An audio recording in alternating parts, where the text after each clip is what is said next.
Thank you again for being here with us today. We're going to transition over to some questions that we have prepared for panelists.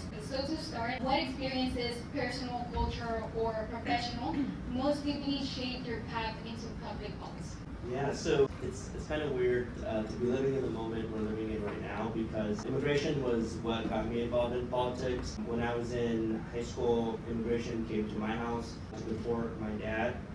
And when that happened, it was a super traumatic experience for me. My dad ended up getting an attorney, and the first attorney my dad got basically told him, go back to Mexico, come back in 10 years. When they told him that, my dad was like, I have a family, I have a job, like I'm not just gonna leave and come back. So then my dad got another attorney, and that attorney was super involved in politics. He was on the board of the Arizona Dream Act Coalition, and he was helping a lot of the DACA recipients. DACA had just rolled out around that time, so he was helping a lot of the dreamers at that time. And that attorney actually helped my dad fix his papers, and he ran for Congress. He ran against Ruben Gallego, Mary Rose Wilcox, and it was the first time I got involved in politics. And I always tell people, I had no money, I could not vote, but I could go and volunteer and help this guy get elected who was helping people in my community. And so that was the first time I got involved, and I knocked doors and I helped basically tell people about this candidate and what he was doing and what he could do if he got elected into Congress. Today, that attorney is now an actual judge for immigration, so it's just crazy to even think about that. Yeah, full circle, right? That was basically what got me involved in politics, was that it was people like him that showed us that, it doesn't matter who's there, who's gonna actually show up for our community.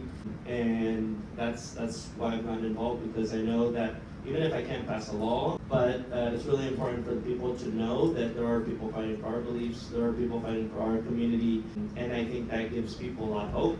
Definitely gave me hope when I saw politicians fighting for me, and so I do the same thing as a legislature. Hi everyone, it's a real honor to be here with you tonight. I'm Senator Analise Ortiz, and I was born and raised here in Arizona, and I grew up in a big family of 6 kids, and I think as being a young brown kid growing up in the state of Arizona, I think we all kind of know how challenging that can be, especially when we came of age. I was in high school when SB 1070, the Show Me Your Papers law, was signed, and I was even younger than that when Sheriff Joe Arpaio was terrorizing our Latino communities. I remember my parents talking to us about Sheriff Arpaio being outside of Catholic churches on First Communion days to target Latinos, and just being so confused about why someone would be so cruel as to target our communities on a sacred day like that.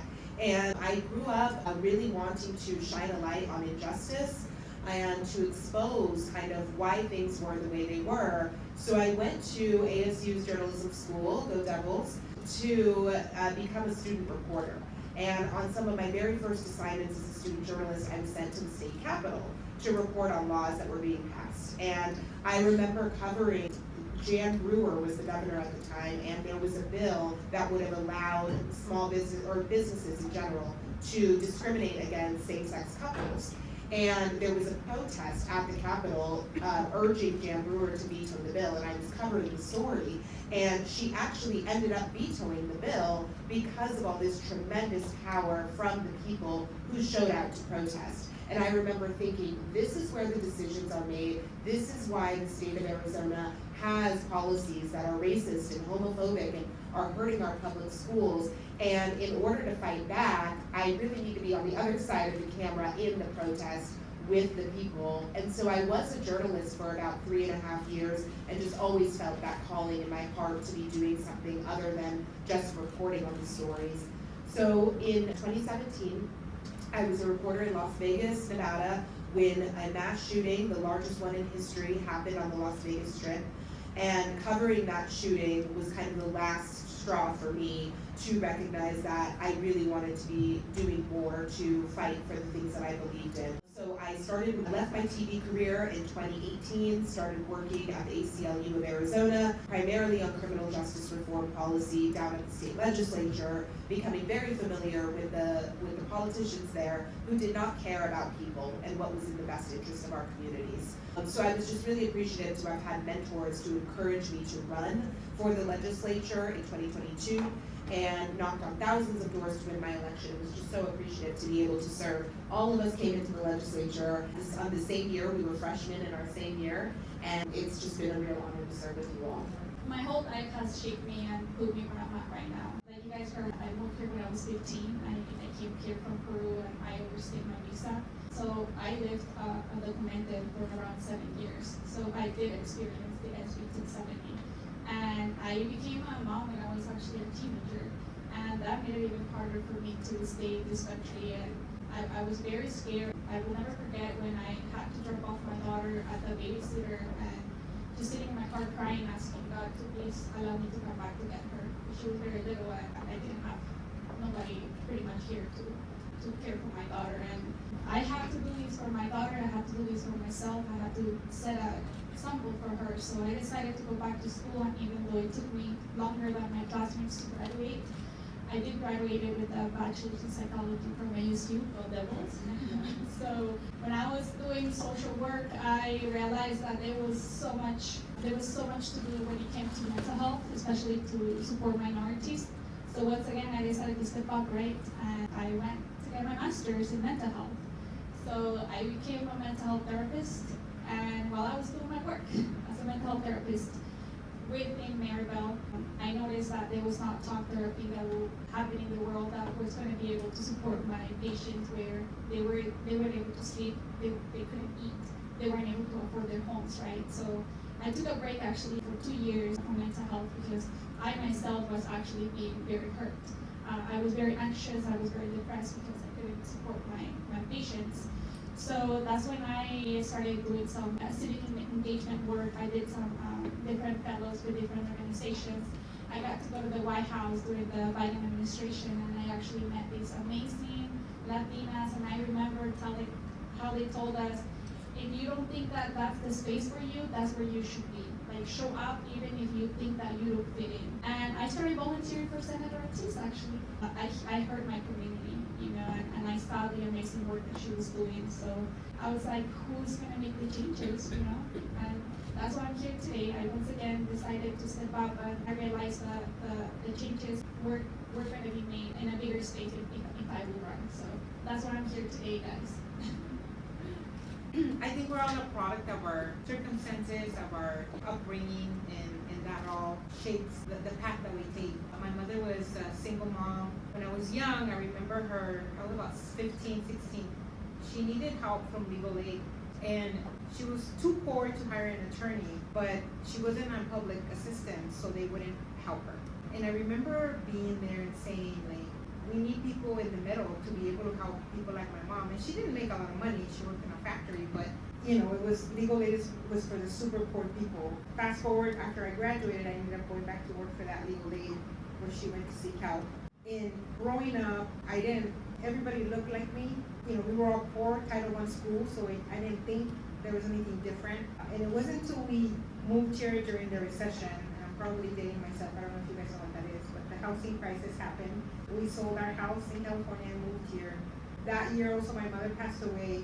There was a lot of things happening in my life. About a year after we bought our house, the market crashed. And so essentially I was stuck here because I couldn't sell my house, I couldn't refinance, and then SB 1070 happened. But while I was in California, we also dealt with Prop 187. I don't know if you guys know what that is, but it was basically SB 1070 in California. And there, we organized, we helped family members, tios and tias, and everybody become citizens. And so that was my first sort of activist moment. And so then I got involved here. At the time I was working at the Attorney General's office, and we were trying to organize state employees, because I come from a union state, and I was like, where do I start for the union? And they're looking at me like, lady, you're crazy, there's no union here. And so we were organizing with SEIU at the time. They were trying to organize state employees, and we got very involved with all the activists that were trying to fight SB 1070 and all the racist policies of Joe Arpaio. And then I kept working at the state ledge, and then I kept hearing about how we were last in the nation on education. We ranked 48th at the time, and now we're like 50th. But at the time my kids were going into high school, so I decided to run for school board. And then when I joined the school board, I learned that during the recession, funding was cut for K-12 public schools, and it was never restored. To this day, it's never been restored, the funding that was cut to the public schools. And I kept emailing my representatives. At the time, before the redistricting happened in 2020, I lived in legislative district, it was 13, and Steve Montenegro was my representative. And he was a big supporter of SCP 1070, and we did not align on any of the issues. And I would reach out to them and I would email them, and they just ignored me. And I lived in a part of town which is mostly Republican, and I was very frustrated. So after I finished my term on the school board, I said, I'm gonna run even though I know I'm not gonna win, but I have to do something. I can't just sit on my hands and do nothing. I'm an action-oriented person. I couldn't just sit by. And so I ran, and I didn't win because it was a red district, but I was able to pull about 50,000 votes, which you're welcome, Joe Biden. I hope Tim get elected. And then once the redistricting happened, I ran again, and then I got elected. And I have been fighting for the same things I've been fighting my entire life, right? For working people, for basic human rights. I see everyone as an extension of my own family, of my mom. If I see the suffering of someone, I see my tias, my cousins, my mom, and I fight down there for everyone like I would for my own family. And I continue to advocate for immigration rights and all the things, because it is all part of how we grew up and the injustices that we are. According to the Supreme Court, we are walking probable causes, all of us, because we're people of color, because we speak Spanish. And so that's sort of how I got involved in politics and how I ended up here in front of you all. Yeah, thank you so much for sharing all of these. I think it's very important to share the challenges, because some of these are relatable to some of us, right? Many of us are a first generation student, many of us have struggles, and it's relieving to both acknowledge and to hear the process of overcoming these challenges, right? And kind of leading on to our next question, I know some of these challenges are related to our identity. However, we do have some other speakers. For example, Justice Mariana came to speak to us and said how her identity, instead of being an obstacle, was her power, right? And we have other attorneys as well that mentioned the same thing. So I want to ask you guys, how has your identity as a Latino or Latina leader influenced the way you approach policy making and representation? Are there moments that when identity has created both opportunities and challenges in your work? Yeah, I think not only identity, but as minorities in the Democratic in the legislature, being in the minority, we're smarter because we have to be. We know the rules, we know the policies, we know the laws because we have to be, and we check the other side. I mean, I feel like, as minorities in society, that's how we are too, right? Like we have to work 100 times harder, but in being a minority, we know more than the other side. And I think that is our strength. And I say it all the time at the Capitol. But just us being the minority, we know the law better than they do. And so I'm sure you all becoming attorneys later, you're going to be able to recite, oh yeah, section 13 dash whatever, because you already have experienced that and you'll be able to remember it. So I think that's definitely a positive from where we come from. So I would say, even just from the perspective of when I was first starting off on the campaign trail, being a Latina and being raised in a big home with 6 kids helped me just logistically, because I know how to save money and spend money smart, and I have a huge network of family and friends who are gonna come through for me. So the same way that when it comes time to pay for a quinceañera, you're like, everybody chip in whatever you can, we're gonna put this party on no matter what. That's kind of how I ran my first campaign, of just very grassroots, like who has $5, who has $25, we're gonna put this on and make it work. But my mom, I remember her always clipping coupons on the kitchen table, trying to do everything she could to make a dollar stretch.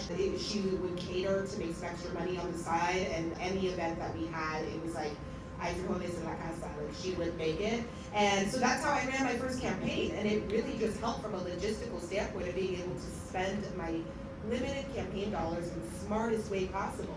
And then when it comes to being a policymaker now, everything about our identity impacts the policies that we make, right? It helps us to understand how these immigration policies are going to have a direct impact on the families that we serve.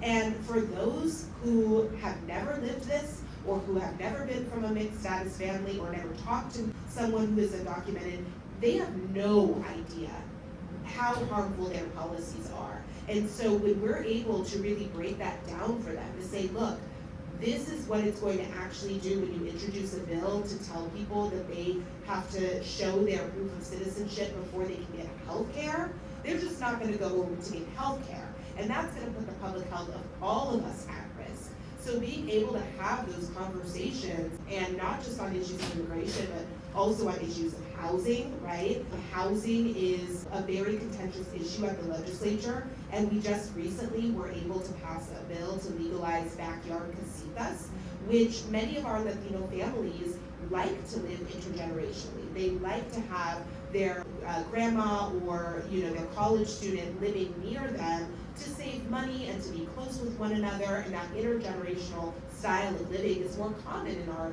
community. And so that was a good talking point that we were able to use to really make the case to our other legislators about why it was so important to legalize more housing options and give families more options to save money on rent and on housing.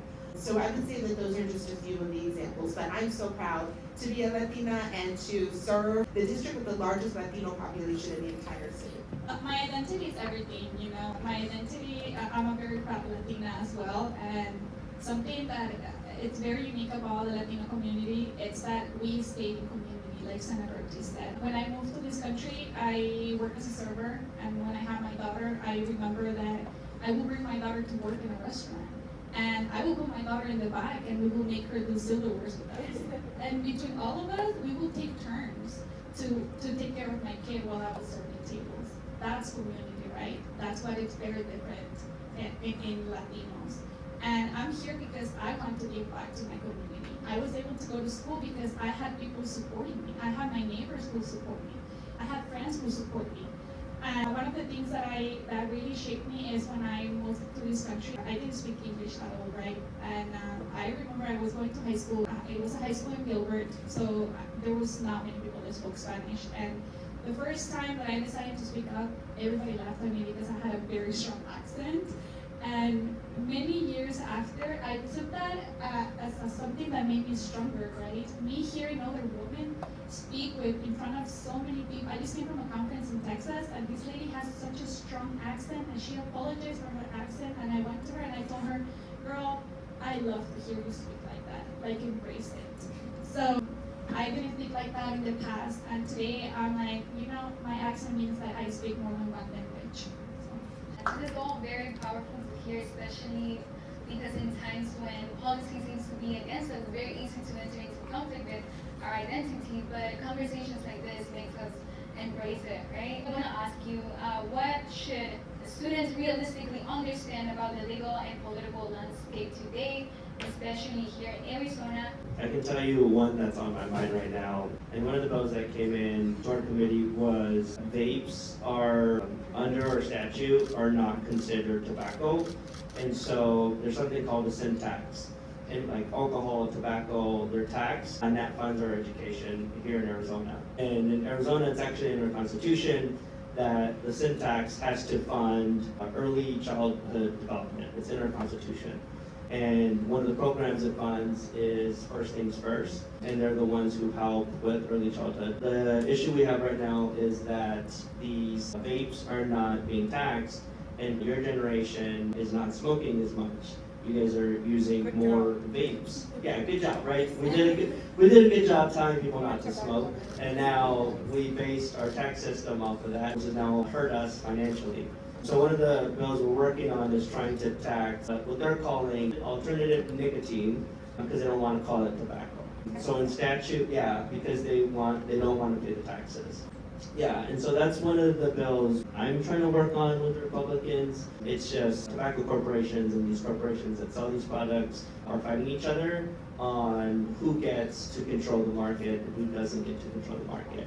So that's one of the legislations that I'm working on and trying to fix. Every single part of your life involves politics. The stoplight, the funding for your school, the rules you have to follow, the programs that are offered, the budget that your cities get, everything is political. Every single part of our lives is political, and I don't think we realize it.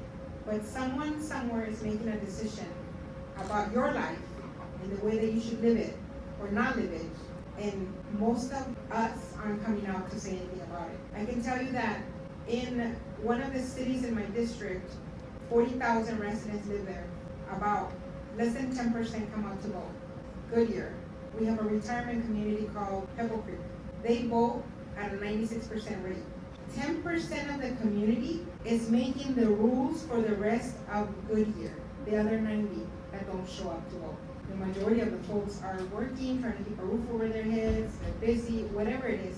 But I think if you right now get in the habit on making sure that you're voting and you're supporting your local representatives, that you're supporting the people that our values align with you, with the things that you believe in.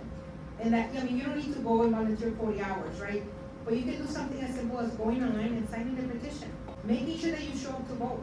Just basic things. Even if you don't really know, if you see what they're doing and their values align, you may not know every single law they're supporting or not supporting, but if they're supporting the common good, if you see that, you know what, this person's gonna do something about tuition, or this person's gonna do something about healthcare, get involved.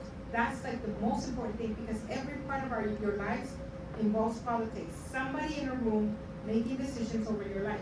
If you're in a K-12 system, the school board is making those decisions, right? They're deciding like what classes, what rules. They decide whether they're gonna charge you for parking, which I thought was ridiculous when I was on the school board. I'm like, why are we charging students to park?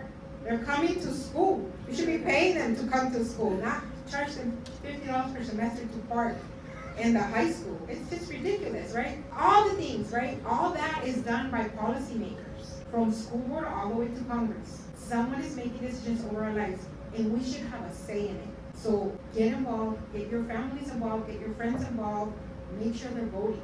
Show up to vote, to support the people that are doing the work for your communities.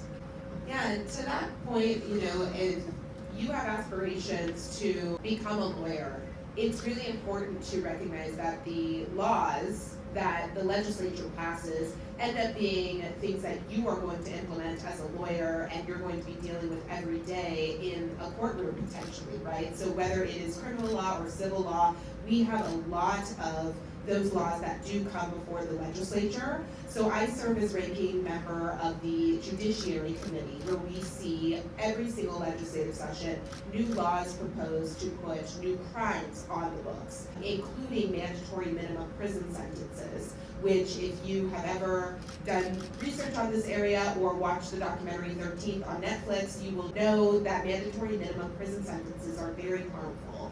It's essentially taking total power away from a judge, and instead the state legislature determining how long someone will go to prison if found guilty of a particular crime. And those laws, we're voting on them every single day. And it's so rare that we have attorneys who come tell us exactly how this will impact their clients in the courtroom.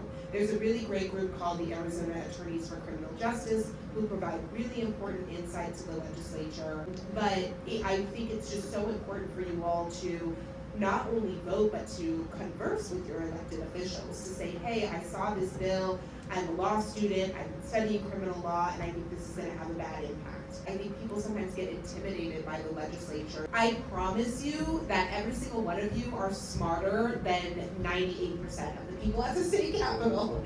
Like, you are the experts, whether it is in whatever you're studying here at ASU, or just having the lived experience of being a Latino or a first-generation immigrant or a college student at a time when the cost of rent and groceries and gas is through the roof, right? Tuition. So you really are the experts, and when you come to the Capitol and share your experience with elected officials, you are helping to shape how we'll vote, the policies that we put forward, and how those laws will end up impacting people's lives. So please come visit us at 1700 West Washington in Phoenix, 17th Avenue Jefferson. Monday through Thursday we're there. You can sign up to speak. Hearings, and we would really love for all of you, if you're interested, to be more involved in the process so that we can craft policies that actually help your generation. But what I can tell you is that we need to stay organized, we need to stay united, so we can make the real impact, so we can make the real changes. Because it's not an easy work. So those $5, you share that petition, share it in your social media, that means a lot. Like texting your friends, that means a lot to us. We cannot do this alone. We need everyone.